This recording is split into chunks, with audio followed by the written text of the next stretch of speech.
नमस्कार दोस्तों, मैं हूं सनी वाथम और जुनून एजुकेशन पॉइंट में आपका स्वागत करता हूं। देखिए, आज फिर हम करंट अफेयर्स की एक वीडियो लेके आए हैं और जो भी आपको करंट अफेयर्स के फैक्ट मिल रहे हैं आप उनको नोट जरूर कर लेना, क्योंकि बहुत से स्टूडेंट केवल वीडियो को देख लेते हैं। आप उनका नोट्स भी बनाएं उनके, ठीक है। दूसरा, और ज़्यादा हो तो जैसे ही मैं मान लीजिए साइड में होता हूँ, आपको थोड़ा सा भी समय मिले तो आप वीडियो में देख लेना, बाकी का उसको आप पॉज करके उसका स्क्रीनशॉट लेके बढ़िया नोट्स जरूर बना लो, जिससे आपको ये काम में आए। क्योंकि एक बार वीडियो देखने से काम नहीं चलेगा, आप उसको जब नोट्स में से रिवीजन करोगे 2-4 बार, क्योंकि इमेज तो माइंड में आ जाएगा, लेकिन फिर भी आप रिवीजन जरूर करते रहें, ठीक है। चलिए, आज का जो कहीं ना कहीं सामने आपको दिख रहा है फैक्ट जो है, जैसा कि आपको सामने दिख रहा है, लिखा हुआ है कि भारत सरकार एवं AIIB के मध्य समझौता हुआ है। AIIB है क्या, ठीक है। AIIB एक एशियन इंफ्रास्ट्रक्चर इन्वेस्टमेंट बैंक है, ठीक है, जो कहीं ना कहीं देखा जाए इसका जो मुख्यालय है चीन बीजिंग में इसका मुख्यालय है, और इसमें लगभग 103 सदस्य देश हैं और इसमें भारत भी शामिल है। हालांकि ये जो है ये दोनों मतलब एशिया महाद्वीप ओशिनिया यानी कि जो ऑस्ट्रेलिया से लगे हुए जो देश हैं, ऑस्ट्रेलिया के आसपास के द्वीप वाले देश हो, चाहे ऑस्ट्रेलिया हो, चाहे एशिया महाद्वीप हो, इन देशों को कहीं ना कहीं ये सपोर्ट करता है, ठीक है। 103 इसमें मेंबर है। तो अभी हाल ही में भारत के बीच में और AIIB के बीच में एक समझौता हुआ है, और उस समझौते में क्या है अपन पढ़ते हैं, ठीक है। जैसा कि ऊपर लिखा हुआ है कि भारत सरकार एवं AIIB के मध्य समझौता हुआ, ठीक है। 19 जून 2020 को भारत और एशियन इंफ्रास्ट्रक्चर इन्वेस्टमेंट, क्या लिखा हुआ है, भारत और एशिया इन्वेस्टमेंट इंफ्रास्ट्रक्चर बैंक जो है, ठीक है, $750 मिलियन, कितना अमाउंट है, 750 मिलियन डॉलर है। अमाउंट भी पूछा जा सकता है, कई बार पेपर में आ जाता है। मान लो एशियन बैंक ने हमारी हेल्प करी या वर्ल्ड बैंक ने हमारी हेल्प करी, तो वो पूछ लेता है कितने रुपए का अमाउंट है, तो 750 मिलियन जो डॉलर के अमाउंट है। अब ये किस लिए, कोविड-19 सक्रिय प्रतिक्रिया और व्यय सहायता कार्यक्रम पर एक समझौते पर हस्ताक्षर किए गए हैं, ठीक है, एक समझौता किया गया है। तो सिंपल है, समझ में आ रहा है कि कोविड-19 के चलते 750 मिलियन डॉलर का एक समझौता हुआ है AIIB के द्वारा, जो भारत से AIIB के ने किया है, ठीक है। दूसरा, इसमें अगर देखा जाए AIIB की ओर से भारत के लिए एक पहला बजटीय समर्थन कार्यक्रम है, यानी कि बहुत इंपॉर्टेंट हो गया अपने आप में, क्योंकि पहली बार ऐसा एक समझौता हुआ है, ठीक है। AIIB की स्थापना जो है 2016 में, यानी ज़्यादा पुराना भी नहीं है, 2016 में इसकी स्थापना हुई थी। इसका मुख्यालय जो है वो कहाँ पर है, चीन बीजिंग में इसका मुख्यालय है, और इसमें लगभग 103 सदस्य देश भी मैंने आपको बता दी, लगभग 103 सदस्य देश है। और जिन लिकुन शब्द दिख रहा है ना, जिन लिकुन इसके वर्तमान में अध्यक्ष हैं, ठीक है। तो ये मैंने आपको AIIB के बारे में थोड़ी सी जानकारी दी है, उसके बारे में भी ध्यान रखें, क्योंकि समझौता हुआ, चलो ठीक है, किस विषय को लिया होगा, ये किस विषय को लेके हुआ, ये भी अपन थोड़ा बहुत दिमाग में रख सकते हैं, लेकिन AIIB है क्या उसके बारे में आपको पता होना चाहिए। यानी कि एशिया इंफ्रास्ट्रक्चर इन्वेस्टमेंट बैंक है, इसका मुख्यालय चीन के बीजिंग में है, ठीक है। तो जो भी कुछ एक्स्ट्रा ऐसी कुछ शब्द मिला करें, ऐसा कुछ मिला करें मटेरियल के जो आपको नहीं है जानकारी, तो आप उसको जरूर अच्छे से नोट करें, क्योंकि तभी हमारी नॉलेज इंप्रूव होगी। नॉलेज बढ़ती जाना चाहिए, हमेशा नई नई चीज़ें जुड़ती जानी चाहिए हमारी जानकारी में, ठीक है। तो इस चीज़ को आप ध्यान रखेंगे। देखिए, इसके बाद में अगला फैक्ट, मुबादला जियो डील, क्या लिखा हुआ है, मुबादला जियो डील है। मुबादला जियो डील से थोड़ा सा बना के याद करेंगे इसको, और जियो कंपनी ने कहीं ना कहीं इससे डील की है, और शब्द क्या दिख रहा है, मुबादला जियो, ये जियो कंपनी की एक डील है, एक समझौता है, ठीक है। देखिए, इमेज दिख रहा है, ये रहा आपका जियो और ये रहा मुबादला लिखा हुआ है इन दोनों के बीच में, ठीक है। तो चूंकि इसमें अगर देखा जाए तो मुबादला जियो डील है। मुबादला को देखो, मुबादला से मोबाइल समझ में आ रहा है, ऐसा कोई लड़का बोल रहा होगा कि मोबाइल दिला, ठीक है, मुबादला यानी मोबाइल दिला, और सिम कौन सी होनी चाहिए उसमें, जियो की सिम होना चाहिए। एक लड़का है, वो अपने भाई से कह रहा है, भाई मुझे मोबाइल दिला, कुछ भी कर मोबाइल दिला, और उस मोबाइल के अंदर जियो की सिम डलवा देना, ठीक है। तो मुबादला शब्द है तो उसको अपन ने बना लिया, जिससे अपन को थोड़ा सा ध्यान रखे। जियो डील हुई है 5 जून 2020 को रिलायंस इंडस्ट्रीज ने मुबादला जियो डील घोषणा की है। मुबादला जियो प्लेटफॉर्म में लगभग 9093, ठीक है, 0.60 करोड़ रुपए का एक कहीं ना कहीं समझौता हुआ है और इसमें लगभग 1.85%, लगभग 1.85% जो शेयर है वो खरीदे गए। तो 2% भी नहीं है, 1% भी नहीं है, 1.85% है, 1.85% जो है हिस्सेदारी खरीदेगा। मुबादला जियो प्लेटफॉर्म में 9093.60 यानी कि लगभग 9000 करोड़ रुपए के 1.85% जो हिस्सेदारी है वो खरीदा जाएगा, ठीक है।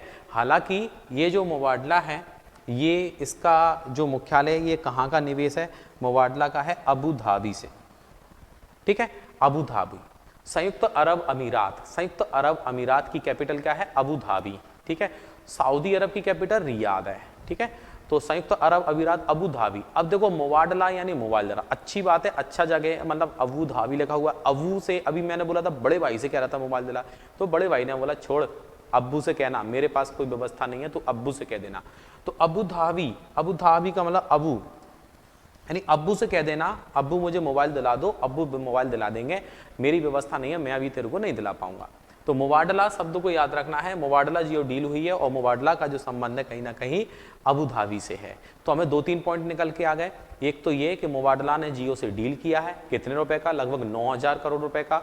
दूसरा वो कितना शेयर खरीद लेगा, उसका 1.83 के लगभग जो है वो इतना 85 के लगभग जो उसका शेयर है वो खरीद लेगा, ठीक है। दूसरा ये मुबादला का संबंध कहाँ से है, ये कहाँ का निवेश है, तो ये अबू धाबी का निवेश है, ठीक है। तो ये दोनों पॉइंट्स को आप अच्छे से दिमाग में रखेंगे। नेक्स्ट देखते हैं, भारत और डेनमार्क के बीच में समझौता हुआ है। भारत और डेनमार्क के बीच में समझौता हो गया। अब भाई भारत और डेनमार्क के बीच में क्या समझौता हुआ है, इसको अपन देख लेते हैं कि भारत और डेनमार्क के बीच में एक विद्युत को लेके, ठीक है, भारत और डेनमार्क। डेनमार्क एक देश है जिसकी कैपिटल है कोपेनहेगन, कोपेनहेगन, ठीक है, कोपेनहेगन डेनमार्क की कैपिटल है, कोपेनहेगन, ठीक है। कोपेनहेगन जो है वो डेनमार्क की कैपिटल है। और इसमें अगर देखा जाए डेनमार्क, देखो डेनमार्क को मैं तोड़ता हूं तो इसको कैसे, इस देश को ऑब्जेक्ट में कैसे डालेंगे, जैसे ये डैन है, डैन यानी कि ये गुफा है और इस गुफा पर कुछ मार्क लगा दिए गए हैं कि अपन इसको डेवलप करने के लिए यहाँ इसमें कुछ स्टोन वगैरह लगा देंगे जिससे ये अट्रैक्टिव लगेगा। तो डैन में क्या लगा दिया, मार्क, मतलब डेनमार्क को एक ऑब्जेक्ट से याद कर लिया, ठीक है। तो अब क्या करेंगे, जो डैन यानी गुफा हो गई, अब गुफा में हमें किस चीज की जरूरत पड़ेगी, उजाले की जरूरत पड़ेगी। तो उजाले के लिए अपन क्या करेंगे, यहाँ पर उजाले के लिए यहाँ पर कुछ ना कुछ ऐसे विद्युत की व्यवस्था करेंगे, ठीक है। तो देखिए पढ़ लेते हैं, आपको समझ में आएगा मैं क्या कह रहा था। 5 जून 2020 को भारत और डेनमार्क ने बिजली के क्षेत्र में, किसके क्षेत्र में, बिजली के क्षेत्र में, तो अपन को याद रखना है बिजली के क्षेत्र में एक प्रकार का अनुबंध किया गया है, ठीक है। दोनों देशों के बीच सहयोग विकसित करने के लिए एक समझौते पर हस्ताक्षर किए गए हैं और भारत की ओर से सचिव बिजली संजीव नंदन सहाय और डेनमार्क की ओर से भारत में डेनमार्क के राजदूत फ्रेडी सबाने, क्या नाम लिखा हुआ है, फ्रेडी सबाने। तो 2 तरह के पॉइंट बनेंगे। पहला तो ये कि भारत और डेनमार्क के बीच में किस विषय को लेकर समझौता हुआ है, तो भारत और डेनमार्क के बीच में विद्युत क्षेत्र को लेकर, किसको, विद्युत क्षेत्र को लेकर समझौता हुआ है, ठीक है। दूसरा इसमें अगर देखा जाए तो भारत की ओर से जो सचिव बिजली से संबंधित संजीव नंदन सहाय और डेनमार्क की ओर से भारत में डेनमार्क के राजदूत फ्रेडी सवाने ने हस्ताक्षर किए हैं। तो सवाने जो भी है, लेकिन फिर भी अपन अब ऐसे याद रखेंगे कि भारत और डेनमार्क के बीच में किस विषय को लेकर समझौता हुआ है, भारत और डेनमार्क के बीच में एक कहीं ना कहीं विद्युत क्षेत्र को लेकर समझौता हुआ। डेनमार्क से डैन आ जाएगा और डैन यानी गुफा आ जाएगी, गुफा में लाइट वगैरह करेंगे, तो उसको लेकर समझौता किया गया है, ठीक है। तो ये उम्मीद है ये फैक्ट समझ में आऊगा। नेक्स्ट देखते हैं, गूगल क्लाउड के साथ HCL का साझेदारी हुई है, ठीक है। तब HCL की साझेदारी हुई है तो एक टेक्नोलॉजी से ही संबंधित है कहीं ना कहीं देखा जाए तो। इसमें जैसा कि लिखा हुआ है किससे, HCL, अब गूगल क्लाउड के साथ में HCL की साझेदारी है। 4 जून 2020 को भारत की प्रमुख प्रौद्योगिकी कंपनी HCL टेक्नोलॉजी के ने गूगल क्लाउड से साझेदारी की है। ठीक है, देखो सिंपल है, अपन ऐसे याद रखेंगे कि हम एक HCL कंपनी का कोई कंप्यूटर खरीदेंगे। अब चाहे आता हो लैपटॉप खरीदेंगे, अब चाहे आता हो नहीं आता हो, बात की बात है, पर HCL कंपनी तो है। इसका मॉनिटर मेरे पास आज भी है, इसका मॉनिटर। ठीक है, तो कहने का मतलब ये है HCL कंपनी का हम कंप्यूटर खरीदेंगे और उस पर क्या क्या करेंगे, HCL के कंप्यूटर पर क्या करेंगे, उस पर गूगल क्लाउड चलाएंगे या गूगल मीट करेंगे, गूगल मीटिंग करेंगे। ठीक है, तो गूगल क्लाउड को अपन को याद रखेंगे या गूगल पर सर्च करेंगे किसी चीज़ को, तो HCL और गूगल क्लाउड के बीच में समझौता हुआ है। 4 जून 2020 को भारत की प्रमुख प्रौद्योगिकी कंपनी HCL टेक्नोलॉजी ने गूगल क्लाउड के साथ साझेदारी के विस्तार की घोषणा की है। वैश्विक स्तर पर इंटरप्राइज क्लाउड को बढ़ावा देने के लिए, तो वैश्विक स्तर पर यानी विश्व स्तर पर एक इंटर क्लाउड की इसको प्राथमिकता दी जाएगी, तो उस विषय को लेके अभी हाल ही में साझेदारी की है। तो गूगल क्लाउड के साथ में किस कंपनी HCL के द्वारा साझेदारी की गई है, आप इसको याद रखेंगे। ठीक है, चलिए नेक्स्ट देखते हैं। 14वां एक सांख्यिकी दिवस, स्टैटिक्स डे जिसे आप बोलते हो, और ये जो स्टैटिक्स डे है ये कहीं ना कहीं इसके बारे में, इसके विषय के बारे में थोड़ा सा ध्यान रखना है। वैसे तो ये दिवस कब मनाया जाता है, 29 जून को मनाया जाता है। कब मनाया जाता है, 29 जून को ये दिवस मनाया जाता है। ठीक है, सांख्यिकी दिवस, अगर बोलते बेटा सांख्यिकी दिवस कब मनाया जाता है, तो सांख्यिकी दिवस जो है वो 29 जून को मनाया जाता है। ठीक है, अब ये कौन से नंबर का था, 14वें नंबर का एक सांख्यिकी दिवस मनाया गया। 29 जून 2020 को सांख्यिकी कार्यक्रम कार्यान्वयन मंत्रालय के द्वारा देश भर में 14वां सांख्यिकी दिवस मनाया गया, 14 नंबर का। ठीक है, इस दिवस की थीम, अब इस दिवस की थीम क्या थी, SDG 3। ठीक है, SDG 3 स्वस्थ जीवन सुनिश्चित करें एवं सभी उम्र के लोगों के कल्याण को बढ़ावा दें। ठीक है, अब इसमें यह याद रखना कि SDG 3 का और SDG 5 का अर्थ क्या है, समझ में आ रहा है ना, इनका अर्थ क्या है।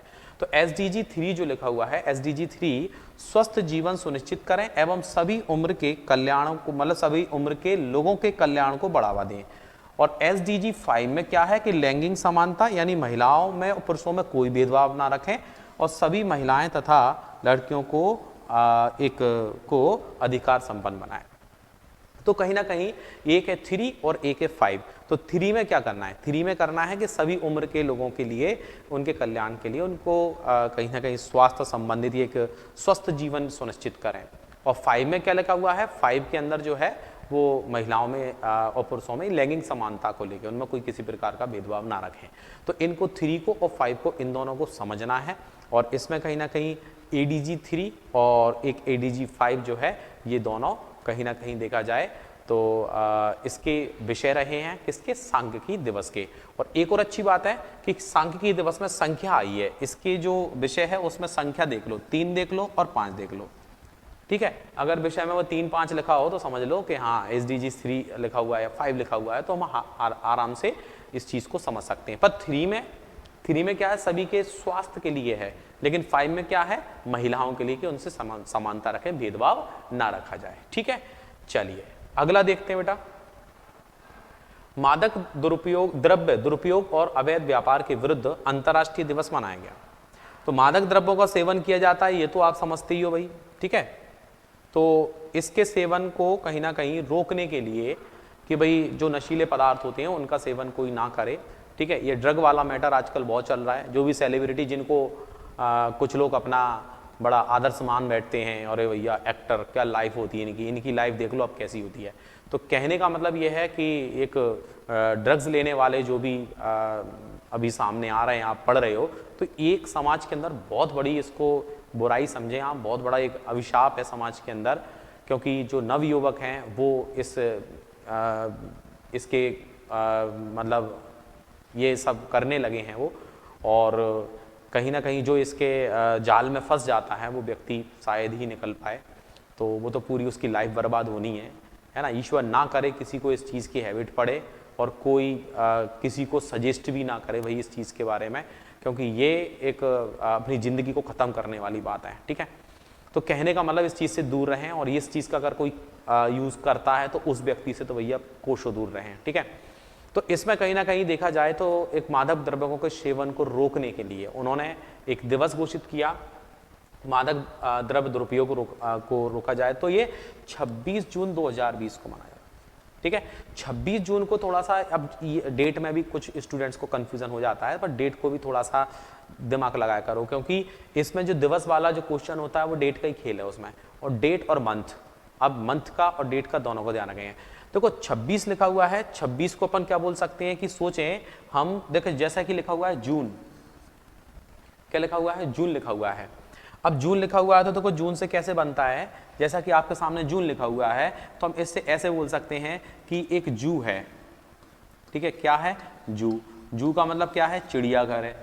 ठीक है, उस चिड़ियाघर के अंदर कहीं ना कहीं बहुत सारे ऐसे फोटो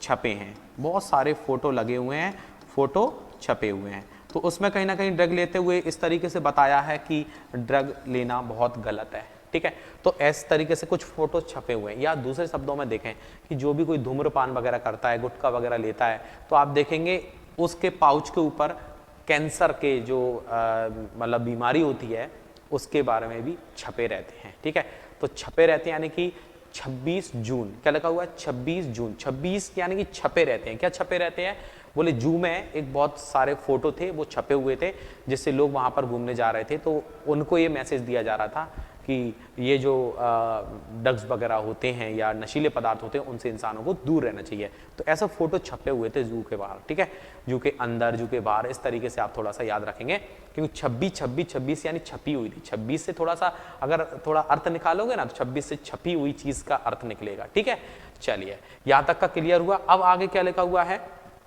कि द्रव्य दुरुपयोग और अवैध व्यापार के विरुद्ध अंतर्राष्ट्रीय दिवस, ठीक है, अंतर्राष्ट्रीय दिवस मनाया गया। और इसमें अगर देखा जाए तो क्लियर लिखा हुआ है कि इसमें ये जो इस वर्ष में 2020 में, ठीक है, 2020 के अंदर इस दिवस का जो मुख्य विषय है, ठीक है, इस दिवस का जो मुख्य विषय है वो है बेहतर देखभाल के लिए बेहतर जानकारी। ठीक है, बेहतर देखभाल के लिए बेहतर जानकारी, या बेहतर जानकारी अगर होगी उस इंसान की तो बेहतर देखभाल हो पाएगी। अगर आपको बेहतर जानकारी होगी इस चीज़ की तो बेहतर आप अपने आप की देखभाल कर लेंगे। तो बेहतर देखभाल के लिए बेहतर जानकारी, क्या बोलेंगे, बेहतर देखभाल के लिए बेहतर जानकारी होनी चाहिए। तो इस तरीके का आप इसका कहीं ना कहीं विषय जरूर याद रखें कि 2020 में मादक द्रव्यों के सेवन को रोकने के लिए जो दिवस मनाया जाता है उसका विषय क्या रखा गया था। ठीक है, तो इस विषय को भी आप याद रखें।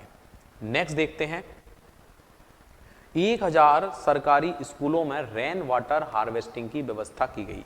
नया फैक्ट है, कोई पुराना नहीं है, और इसमें क्लियर लिखा हुआ है कि लगभग 1000 स्कूलों में, कितने स्कूलों में, लगभग 1000 स्कूलों में। ठीक है, तो ये जो 1000 स्कूल हैं, इन 1000 स्कूलों में रेन वाटर हार्वेस्टिंग एक बहुत अच्छी पहल है, शानदार। जैसा कि आपको एक इमेज भी दिख रहा हुआ है कि वाटर हार्वेस्टिंग में चाहे वो बारिश का, छतों का पानी हो, ठीक है, और वो पानी फिल्टर हो जाए और फिल्टर होके एक टैंक में पहुंचे, उस टैंक का हम इस्तेमाल भी करें, ओवरफ्लो हो जाए तो वो उसके लिए अलग पाइप है, कितना यूज़ करना है, क्या, मतलब हर एक चीज़ उसमें कहीं ना कहीं पूरे एक सिस्टम वाटर हार्वेस्टिंग का। इसका मुख्य उद्देश्य होता है कि आप जितना कोशिश करें कि ज़्यादा से ज़्यादा जल का संरक्षण करें, पानी को बचाएं, उसको बर्बाद ना करें। ठीक है, तो जल का संरक्षण आप ज़्यादा से ज़्यादा करें, तो इस चीज़ को कहीं ना कहीं वो इंडिकेट किया जाता है। ठीक है, तो वाटर हार्वेस्टिंग बोलते हैं कि बारिश का जो पानी होता है या जो भी जल रहता है हम वो हमारा बह के चला जाता है फालतू में। ठीक है,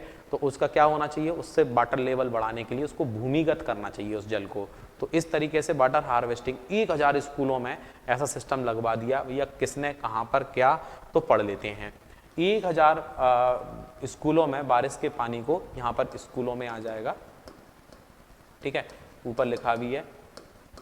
तो इसमें पानी को सहेजने के लिए गुजरात के बड़ौदरा जिले में ग्रामीण क्षेत्रों में लगभग 1000 स्कूलों में रेन वाटर हार्वेस्टिंग पूरा किया गया और वर्षा जल निधि में लगभग 6000 करोड़ रुपए खर्च किए गए। कितने, 6000। स्कूलों में ऐसी सुविधा देने वाला बड़ौदरा जो है देश का पहला जिला है। ठीक है, तो अब देश का पहला जब कुछ भी हो, कहीं भी देश का पहला इंडिकेट हो गया तो समझ लो ये हमारे लिए बहुत इंपॉर्टेंट है। तो देश का पहला जिला, देश का एक ऐसा जिला जहां पर लगभग 1000 स्कूलों में वाटर हार्वेस्टिंग की व्यवस्था की गई है, तो वो गुजरात का बड़ौदा जिला है। ठीक है, अब आगे क्या लिखा हुआ है याद रखें, बेसिक इंफॉर्मेशन है ये तो, कि गुजरात का बड़ौदा ही ऐसा जिला है जिसकी सीमा मध्य प्रदेश से मिलती है। मतलब मध्य प्रदेश से केवल एक जिला ही लगता है, गुजरात का बड़ौदा, लेकिन मध्य प्रदेश के 2 जिले गुजरात से लगते हैं। ठीक है, 2 जिले कौन कौन से लगते हैं, एक लगता है बेटा अलीराजपुर और दूसरा लगता है झाबुआ। तो झाबुआ और अलीराजपुर ये गुजरात राज्य से लगे होते हैं। ये कहीं ना कहीं बड़ौदा से रिलेटेड मैंने एक फैक्ट आपको दे दिया है, और जिन लोगों ने, जिनको एमपी की नॉलेज है अच्छी, तो उनको ये पता ही होगा। ठीक है, तो इस तरीके से आप कहीं ना कहीं इस चीज़ को समझें कि भाई ऐसा एक जगह जहाँ पर 1000 स्कूलों में वाटर हार्वेस्टिंग की व्यवस्था कर डाली, तो वो कहाँ पर है, गुजरात में है। तो गुजर के जाएगा, पानी कैसे जाएगा, गुजर के जाएगा, एक बड़े टैंक में जाएगा, और उस पानी को हम बाद में यूज़ भी कर सकें। तो इस तरीके से कहीं ना कहीं एक बहुत अच्छा फैक्ट है, इसको आप याद रखेंगे। ठीक है, तो ये वाला भी समझ में आ गया होगा। नेक्स्ट देखते हैं, एक नाम दिख रहा है आपको, वॉल्टेरी वोटास। क्या लिखा हुआ है, वॉल्टेरी वोटास शब्द लिखा हुआ है। और वॉल्टेरी वोटास की अपन बात करें, ये वॉल्टेरी वोटास क्या है, ये वॉल्टेरी वोटास जो है एक F1 रेस के चालक हैं। आपने F1 रेस देखी होगी, उसके चालक हैं, और इन्होंने अभी हाल ही में रशियन ग्रां प्री जीती है। कौन सी जीती है, रशियन। रूस में होगी तो रशियन होगी, इटली में होगी तो इटालियन होगी। तो ये क्या है, अलग अलग देशों में, देशों के नाम से इनके कंपटीशन होते हैं। और ये F1 रेस हमेशा कहीं ना कहीं आपने स्पोर्ट्स चैनल पर देखा होगा, बड़ा गजब का रहता है, और इसमें कहीं ना कहीं हर बार कोई ना कोई विनर होता है। तो जैसे आपने लुइस हैमिल्टन नाम सुना होगा, वॉल्टेरी वोटास नाम सुना है, और भी कई सारे ऐसे नाम हैं। तो जब आप पढ़ते रहेंगे रनिंग में, तो आपको ये नाम भी टकराते रहेंगे कि हाँ यार ये नाम, और कुछ तो आपको इतने अच्छे से स्पोर्ट्स वाला टॉपिक तो इतने अच्छे से याद हो जाना चाहिए कि आप कोई भी नाम सुने तो आप ये बता पाएं कि ये व्यक्ति जहाँ तक है इस खेल से संबंधित है। क्योंकि जो ज़्यादा पॉपुलर होता है उसके बारे में तो ध्यान रखना ही पड़ेगा, वो किसी भी खेल से है। ये नहीं आपको क्रिकेट की नॉलेज है तो आप बस केवल क्रिकेट पर ही ध्यान दें, हाँ भैया क्रिकेट क्या, मैं कोई क्रिकेट का पूछ ले तो हम बता देंगे, पर दूसरे खेलों के भी खिलाड़ी की जानकारी होनी चाहिए आपको। ठीक है, तो वॉल्टेरी वोटास, वॉल्टेरी वोटास की अपन बात करें तो इन्होंने रशियन ग्रां प्री जीती है। ठीक है, रूस। मर्सिडीज टीम के formula 1 race Valtteri Bottas Russian grand prix champion बन गए। अब क्या लिखा हुआ है, फिनलैंड के हैं। ठीक है, फिनलैंड के बोटास ने करियर में दूसरी रेस जीती है, और इससे पहले जुलाई में ऑस्ट्रेलियन ग्रां प्री चैंपियनशिप वो जीत चुके हैं। तो मैंने देखो दोनों फैक्ट दे दिए, और अपने नाम की और उनके करियर की यह नवी जीत है।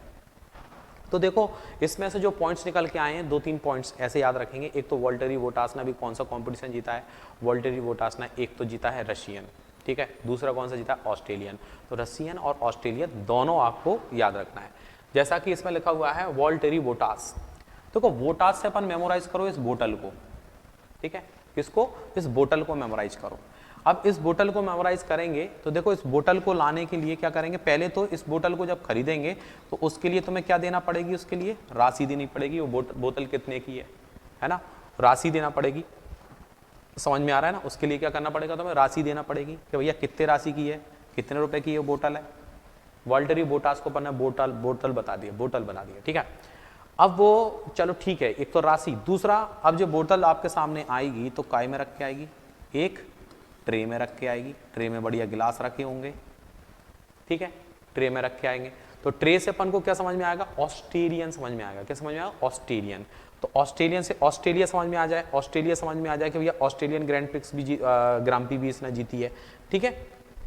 तो दोनों नामों को ऑस्ट्रेलिया, जब आप ऑस्ट्रेलिया बोलेंगे, देखो जब आप ऑस्ट्रेलिया बोलेंगे तो इसमें एक शब्द नहीं निकलेगा, ट्रेलियन, लास्ट का देखो आप, तो ट्रेलियन, यानी कि अगर कोई ट्रे लेके आता है, हमने एक ऑस्ट्रेलिया देश को एक ऑब्जेक्ट में बना दिया, ट्रे में डाल दिया, तो समझ लो वो ट्रे लेके जा रहा है, तो ऑस्ट्रेलियन से अपन को याद आ जाएगा कि ऑस्ट्रेलियन यानी वो ट्रे लेके आ रहा है, ठीक है।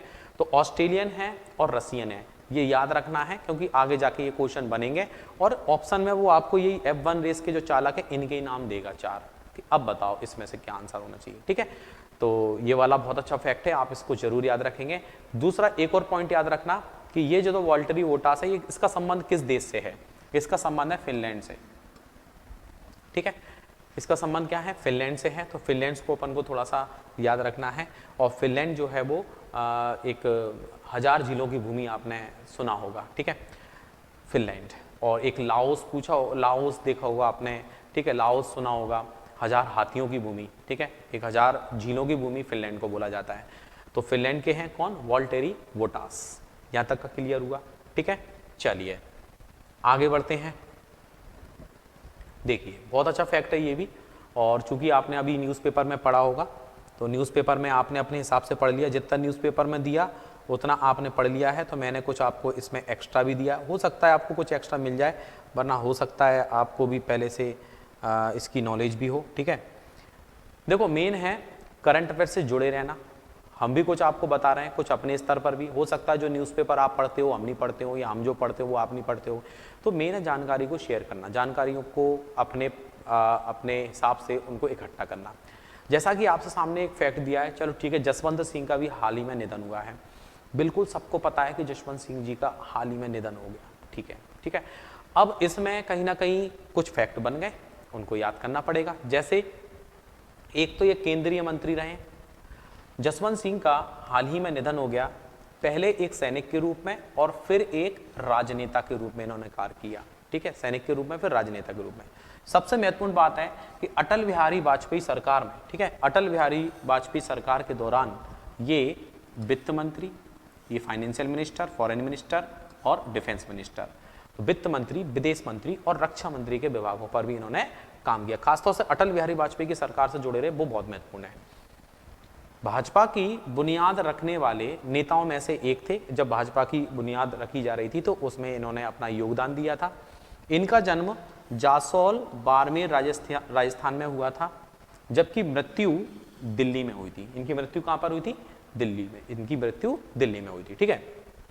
जन्म कहां हुआ, राजस्थान में। तो जब किसी व्यक्ति के मृत्यु के जन्म का पूछेंगे, जन्म कहां हुआ था, कहां से थे, है ना, तो उसके बारे में। और दूसरा, अब उनका काम क्या था, वो किस लिए जाने जाते हैं, तो उनके मंत्री की बात करें तो 2-3 विभाग तो आपके सामने लिखे, केंद्रीय मंत्री रहे हैं, स्वाभाविक है। और ज़्यादातर अटल बिहारी वाजपेयी की सरकार, याद रखें। अब देखो इसके और भी बहुत महत्वपूर्ण बात, इन्होंने लगभग 11 किताबें लिखी, यानी कि 11 किताबें इनके द्वारा लिखी गई हैं। कितनी, 11 किताबें। अब पूरी 11 की 11 किताबें याद करने की जरूरत नहीं है, लेकिन फिर भी मैं आपको बता रहा हूँ लगभग 3 किताबें, उनमें से वो विशेषकर आपको पता ही होना चाहिए। क्या होना चाहिए, मैं बता रहा हूँ। सबसे पहली पुस्तक लिखी थी इन्होंने कौन सी, नेशनल सिक्योरिटी, ठीक है, नेशनल सिक्योरिटी। यानी कि सिंपल है, एक लॉजिक से याद कर लो कि जसवंत सिंह जो थे ना, पूरे राष्ट्र को सुरक्षित रखना चाहते थे कि पूरा हमारा राष्ट्र, हमारा पूरा देश सुरक्षित रहे। तो नेशनल सिक्योरिटी इन्होंने बुक लिखी, ठीक है। अगला पॉइंट का लिखा 1996 में, 1996 में प्रकाशित हुई। यानी सबसे पहली पुस्तक इनकी कौन सी थी, लेखक थे अच्छे, 11 बुक लिखी थी, लेकिन सबसे पहली बुक लिखी थी इन्होंने नेशनल सिक्योरिटी। अब दूसरी बुक कौन सी, और आखिरी बुक जो है उनकी आखिरी पुस्तक, इंडिया एट रिस्क, मिस्टेक और misconception and misadventure of security policy. अब इन दोनों नामों को जब आप थोड़ा सा समझेंगे तो इनमें दोनों नामों में पहली बात तो सिक्योरिटी आ रही है, दूसरा एक पॉइंट अपन को एक और दिख रहा है, मिस्टेक हो, किसी प्रकार का रिस्क हो, तो रिस्क है, मिस्टेक है, तो वो सिक्योरिटी से जुड़ा हुआ ही शब्द होता है कि यानी कहीं पर रिस्क है तो वहाँ सिक्योरिटी होना चाहिए, वहाँ पर कोई मिस्टेक हो गई तो बस सिक्योरिटी होना जरूरी है कि कोई मिस्टेक ना हो जाए। तो इस तरीके से चाहे रिस्क, मिस्टेक, तो ये शब्द है ना, इनको जोड़ के आप थोड़ा सा ऑप्शन को देख के अगर बुक आ जाए तो आप आंसर निकाल सकते हो, ठीक है। सिक्योरिटी पॉलिसी सबसे ज़्यादा, अब एक पहली बुक मैंने दे दी, लास्ट बुक दे दी, अब सबसे ज़्यादा विवादित पुस्तक इनकी कौन सी थी उसको तो देखना पड़ेगा ना। जिन्ना, इंडिया पार्टीशन इंडिपेंडेंस, तो इनकी सबसे ज़्यादा विवादित जो बुक रही, इनका कहीं ना कहीं विवाद किया है, मीडिया में ज़्यादा उछाला गया इस चीज़ को, जिन्ना, इंडिया पार्टीशन इंडिपेंडेंस रही है। तो ये जो जिन्ना, इंडिया पार्टीशन इंडिपेंडेंस जो बुक है इनकी, तो ये ज़्यादातर उसमें कहीं ना कहीं देखा जाए विवादों में रही। वो विवादों में रहने का कारण क्या था, कुछ ना कुछ इन्होंने इंडिया पार्टीशन के बारे में लिखा, भारत विभाजन के बारे में लिखा कि भाई भारत से अलग होकर एक नया देश बन गया पाकिस्तान, तो उस विभाजन को लेके उन्होंने कहीं ना कहीं इसको इंडिकेट किया, तो उसको आलोचना का शिकार होना पड़ा, ठीक है।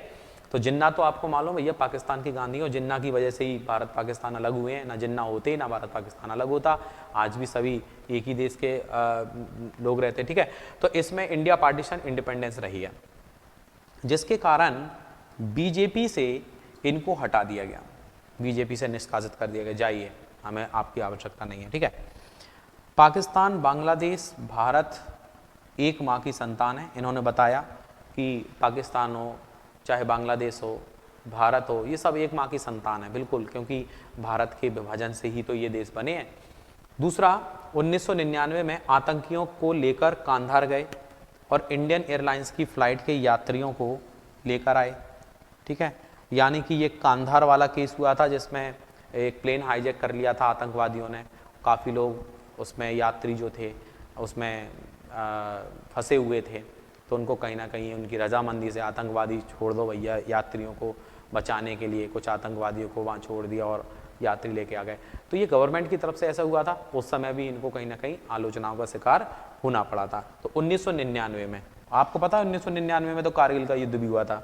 1999 में आतंकियों को लेकर कांधार गए और इंडियन एयरलाइंस की फ़्लाइट की यात्रियों को लेकर वापस लौटे, तब भी इनको आलोचनाओं का शिकार होना पड़ा था। हालांकि ये जो डिसीजन था वो गवर्नमेंट का था, इनका पर्सनल कोई डिसीजन नहीं था। ठीक है, तो कहने का मतलब कितने सारे पॉइंट बन गए, तो आप बिल्कुल इन पॉइंट्स को अच्छे से ध्यान रखना। ठीक है, इसका बढ़िया स्क्रीनशॉट लेके और जो भी है आप अपनी उसमें जानकारी रख लेना, जो भी है काम में आएगा।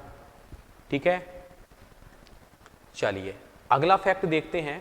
जैसा कि आपको एक न्यूज़पेपर की कटिंग है, ये न्यूज़पेपर का ही इमेज है, तो मेरे को ये अच्छा लगा, आपके हिसाब से लगा, इसलिए मैंने इसको दिया, आपको बता रहा हूँ कि एक हमारे मध्य प्रदेश के अंदर एक, जैसा कि यहाँ पर लिखा हुआ है, ठीक है, क्या लिखा हुआ है कि जेयू में एक, कहीं ना कहीं देखा जाए तो पहला, ठीक है, जेयू के अंदर, जेयू में प्रदेश का पहला इंटरनेशनल एक कन्वेंशन सेंटर, ठीक है, जेयू के अंदर एक इंटरनेशनल कन्वेंशन सेंटर है जिसकी स्थापना की गई है। इसकी क्या विशेषता है, बहुत बड़ा एक अपने आप में ऑडिटोरियम है, ऑडिटोरियम जहाँ पर कुछ फंक्शन वगैरह हो सके, जैसा कि आपको इमेज में दिख रहा है यार, क्लियर है, कितनी सारी चेयर्स रखी हुई हैं, ऐसा लग रहा है ना, और सामने मंच भी बना हुआ है। तो इसका उद्घाटन करने के लिए मुख्यमंत्री आए और सभी जो भी मंत्री हैं, केंद्रीय मंत्री हैं, वो आए थे। चर्चा में रहा है इसके बारे में। देखो कुछ वैसे तो आप यहाँ पर कुछ थोड़ा नहीं पढ़ पाओगे, लेकिन फिर भी मैं मेन पॉइंट्स आपको बिल्कुल बता रहा हूँ। इसकी विशेषता क्या है आप सुन के भी नोट कर सकते हो।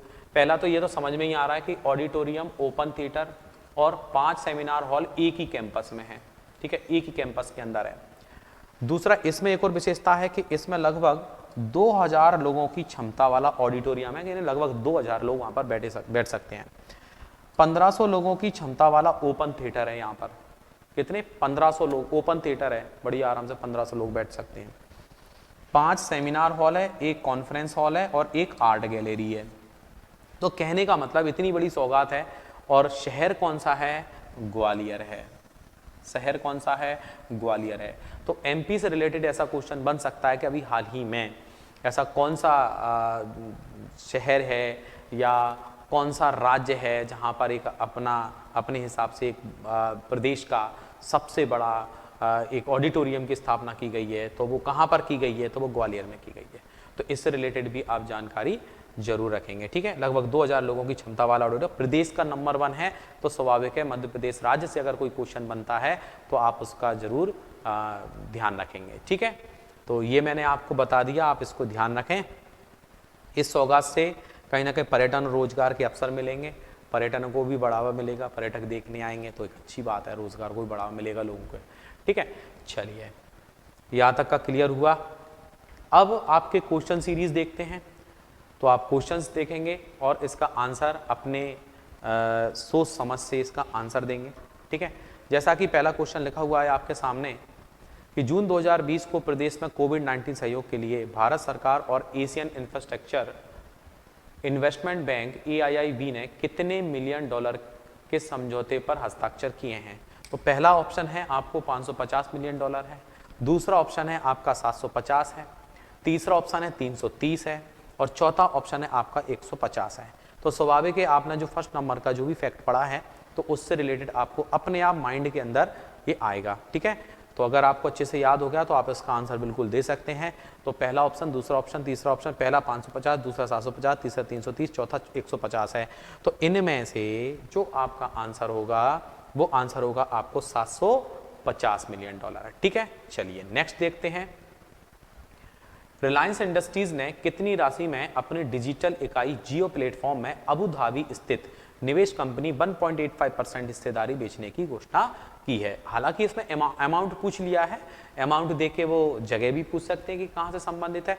तो स्वाभाविक है, आपको पता है कि अभी हाल ही में रिलायंस इंडस्ट्री ने कितनी राशि में डिजिटल इकाई जियो प्लेटफॉर्म में अबू धाबी स्थित निवेश कंपनी है उससे समझौता किया है। तो आपको डिजिट तो समझ में आ जाएंगे, मैंने अभी आपको बताया था लगभग 9,000 करोड़ रुपए। ठीक है, तो 9093.60 करोड़ रुपए हैं, यानी कि लगभग अप्रोक्सीमेट याद कर लो तो हो जाएगा काम। ठीक है, लगभग 9,000 करोड़ रुपए की राशि से उन्होंने एक अनुबंध किया है। ठीक है, नेक्स्ट देखते हैं। भारत और डेनमार्क ने किस क्षेत्र में सहयोग विकसित करने के लिए एक समझौते पर हस्ताक्षर किए हैं? अब डेनमार्क है, डेनमार्क से डेन हो गई, डेन यानी गुफा हो गई, गुफा पर मार्क लगा दिए। अब गुफा में इकाई की जरूरत पड़ेगी भैया, लाइट की जरूरत पड़ेगी अंदर जाने के लिए। तो 4 ऑप्शन आपको दे दिए। पहला ऑप्शन स्वास्थ्य के क्षेत्र में, दूसरा ऑप्शन बिजली के क्षेत्र में, तीसरा ऑप्शन अंतरिक्ष के क्षेत्र में और चौथा ऑप्शन आपका रक्षा के क्षेत्र में। लगा लो दिमाग जल्दी से। तो इसका जो आंसर होगा वो क्या होना चाहिए कि गुफा में क्या होना चाहिए, हमें लाइट होना चाहिए। तो बिजली के क्षेत्र में इसका आंसर होगा। ठीक है, चलिए नेक्स्ट देखते हैं। सांख्यिकी और कार्यक्रम कार्यान्वयन मंत्रालय के द्वारा देश भर में 14वां सांख्यिकी दिवस मनाया गया। वर्ष 2020 में इस दिवस का मुख्य विषय क्या था, ये पूछ रहे हैं। ठीक है, वर्ष 2020 में इसका मुख्य विषय क्या था? तो स्वाभाविक है, इसका आंसर भी आप आराम से दे सकते हैं क्योंकि क्लियर लिखा हुआ है। पहला ऑप्शन है सामाजिक कल्याण के लिए, दूसरा ऑप्शन है बेहतर आंकड़ा बेहतर जीवन, तीसरा ऑप्शन है SDG 3 एवं SDG 5 और चौथा ऑप्शन है ग्रामीण विकास। देखो सिंपल है, ये 4 ऑप्शन दिए गए हैं और इन 4 ऑप्शन की अपन बात करें जैसा कि लिखा हुआ है ADG 3 और ADG 5। ADG 3 और ADG 5 का मतलब 3 और 5, और 3 और 5 क्या संख्या है? 3 और 5 क्या दिख रहा है? 3 और 5 आपको संख्या दिख रहा है, तो ये संख्या है। 3 है और 5 है, और 3 है 5 है, ये क्या है? संख्या है। तो संख्या है तो बेटा सांख्यिकी दिवस अपन इसको याद रख सकते हैं। तो सांख्यिकी कार्यक्रम कार्यान्वयन मंत्रालय के द्वारा ये देश भर में 14वां सांख्यिकी दिवस मनाया गया और इसमें सामाजिक कल्याण, इसका जो आंसर होगा वो ADG 3 3 में स्वास्थ्य के प्रति और 5 में महिलाओं में समानता को लेकर। ठीक है, चलिए आगे बढ़ते हैं। हाँ, सूक्ष्म लघु एवं मध्यम आकार के उद्यमों का दिवस कब मनाया जाता है? ये मैंने आपको ये जो फैक्ट दिए थे उनमें नहीं था। ठीक है, उनमें नहीं था, एक्स्ट्रा क्वेश्चन है तो हो सकता है आप अपनी समझ से आंसर दे सकते हैं। आप अपने आप को चेक कर सकते हैं क्या मुझे ये दिवस पता है, तो आप सोचें विचार करें थोड़ा सा। पहला ऑप्शन है आपका 26 जून, दूसरा है 25 जून, तीसरा 20, 27। इन चारों में से कौन सा आंसर होना चाहिए? सूक्ष्म लघु एवं मध्यम आकार के उद्योगों के लिए एक दिवस मनाया गया, ये दिवस कौन सा है? जल्दी से करिए, आंसर दीजिए। ठीक है, अपने मन में सोच लीजिए आप आंसर। ठीक है, देखते हैं इसका जो आंसर होगा वो होगा 27 जून। 4th इसका आंसर है। ठीक है, 27 जून। मादक द्रव्य दुरुपयोग और अवैध व्यापार के अंतर्राष्ट्रीय दिवस कब मनाया जाता है? पहला ऑप्शन 24, 26, 25 और 23। ठीक है, 4 ऑप्शन दिए गए हैं कि 24 जून है, कि 26 जून है, कि 25 जून है या फिर 23 जून है। ठीक है, तो इन 4 ऑप्शन में से आप जल्दी से आंसर निकाल के दीजिए।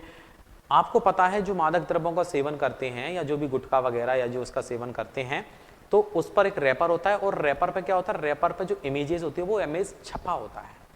इमेज जो होता है उस पर छपा होता है। छपा होता है यानी कि छपे होते हैं 26, जो 26 और छपे। अब देखो इसमें 24 का कोई अर्थ निकल नहीं रहा है, 26 का हाँ छपे थे।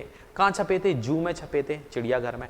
यही आपका आंसर है। ठीक है, 25 जून है नहीं, 23 जून है नहीं, तो इसका जो आंसर होगा, इसका आंसर होगा 26 जून। क्लियर? जो भी चीज़ें आपको आज बताई गई हैं बढ़िया से आप उसको तैयार करेंगे और नोट्स जरूर बनाएंगे। ठीक है, और मिलती है नेक्स्ट वीडियो में। बहुत जल्दी मैं आपको नेक्स्ट वीडियो दूंगा, 1-2 दिन के अंतराल में। मैं कोशिश करूंगा, मेरी कोशिश रहेगी कि मैं रोज़ आपको करंट अफेयर्स की वीडियो प्रोवाइड कराऊं, पर मैं भी थोड़ा सा समय निकाल के इस चीज़ को आपको देता हूं। ठीक है, इसको थोड़ा समय लग जाता है। कोशिश करूंगा डेली मिल जाए, या एक और कोशिश करूँगा कि आपका एक टाइम फिक्स हो जाए कि सर इतने समय पर हमें लाइव ये करंट की क्लास मिल जाया करे तो मज़ा आ जाए, है ना। तो देखता हूँ मैं, जैसा भी होगा मैं अपने स्तर पर सोच विचार करूँगा। अब क्या है मेरा टाइम, जैसे बैचेस वगैरह ऑफलाइन में चलेंगे तो वो टाइम का थोड़ा सा वो रहेगा, इश्यू रहेगा, लेकिन अगर ऐसा हो पाएगा तो मैं आपको इन्हीं वीडियोज़ में लास्ट में आपको इस चीज़ को बता दूंगा, और जैसा भी होगा आप उस हिसाब से। और चाहें तो आप, मेरा टेलीग्राम ग्रुप है, नीचे डिस्क्रिप्शन में मैंने टेलीग्राम की लिंक दी है, तो आप उस टेलीग्राम ग्रुप में ज़रूर जुड़ जाएं। जो भी महत्वपूर्ण जानकारी होगी या मेरे को कुछ पीडीएफ्स वगैरह आपको शेयर करना होगी आपसे, तो ये जो भी, और वीडियोस की लिंक वगैरह, जैसे मान लो आप कभी वीडियो नहीं देख पाए तो सब मैं उस ग्रुप में सेंड करूँगा। तो लिंक दी गई है, जुनून एकेडमी के नाम से ही है, स्वाभाविक है, तो आप आराम से उसको ज्वाइन करेंगे। नीचे डिस्क्रिप्शन में जाएंगे, क्लिक करेंगे तो वहाँ पर लिखा होगा, आप उस पर क्लिक करेंगे, लेकिन पहले आपके पास टेलीग्राम जो ऐप है वो डाउनलोड होना चाहिए, ठीक है। तो आप ग्रुप में जुड़ेंगे तो आपको वहाँ से भी कहीं ना कहीं जानकारी मिलती जाएगी, ठीक है भाई। मिलते हैं नेक्स्ट वीडियो में, ओके। बहुत बहुत धन्यवाद, शुक्रिया, जय हिंद।